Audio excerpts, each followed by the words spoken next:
BNP মহাসচিব মির্জা ফখরুল ইসলাম আলমগীর বলেছেন, তৎকালীন আওয়ামী লীগ সরকার জনগণের মতামতকে উপেক্ষা করে ভারতকে ফারাক্কা বাঁধ চালুর অনুমতি দেয়। এখন সেই বাঁধ মরণ ফাঁদে পরিণত হয়েছে। 16 মে ঐতিহাসিক ফারাক্কা দিবস উপলক্ষে বৃহস্পতিবার 15 মে এক বাণীতে তিনি এসব কথা বলেন।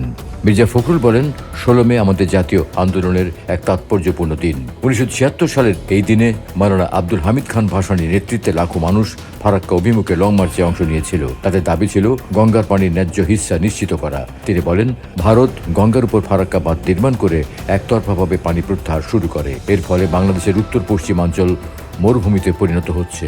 বিএনপি মহাসচিব আরও বলেন, ফারাক্কা বাঁধ শুধু পানি প্রবাহে বাধার সৃষ্টি করেনি, বরং পরিবেশগত বিপর্যয়ও ডেকে এনেছে। দীর্ঘদিন ধরে বাংলাদেশে পানির প্রবাহ কমে যাওয়ায় ফসলি জমির ঊষর ভূমিতে পরিণত হয়েছে।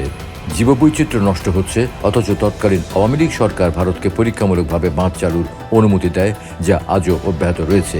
মির্জা ফখরুল আরও বলেন, ভারত বাংলাদেশে প্রবাহিত 54টি অভিন্ন নদীতে একতরফাভাবে বাঁধ নির্মাণ করছে।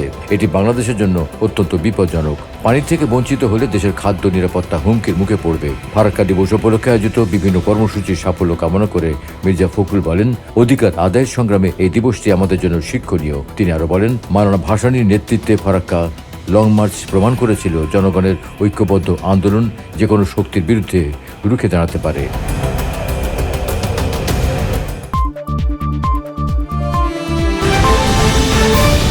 বাংলা ভিউজ।